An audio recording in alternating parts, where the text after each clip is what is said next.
Hi, this is Linda, and today I'm going to show you my process of making a journal from scratch.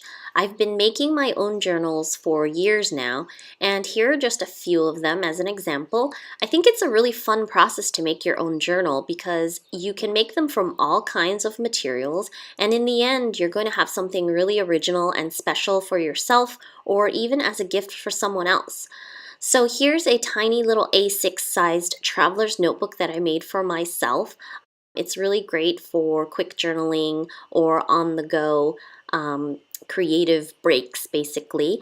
But normally, I actually create the A5 size, which is this one. This is a traveler's notebook cover that I then converted into an actual permanently sewn together journal. You can see that all the pages are actually sewn into the cover there.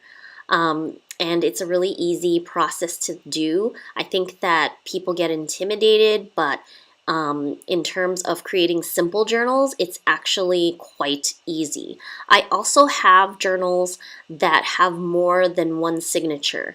And by signature, I mean the stack of papers that are folded together. You see this one has many signatures sewn into the cover, so it makes for a much thicker journal. And of course, there are many binding techniques and sewing methods to sort of connect the paper of the journals to the journal cover, but I'm just going to share my process, which is somewhat like long stitch binding, but I actually only sew one signature at a time into the cover.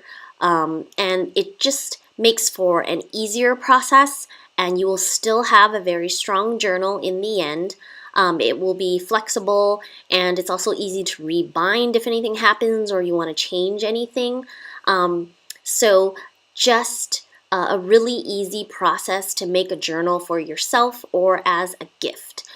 So if you're ready, hop on over to the next video and we'll get right into it. It might make sense to watch all 5 videos of this series before you actually get started. That way you have a great overview. Okay, I will see you in the next video.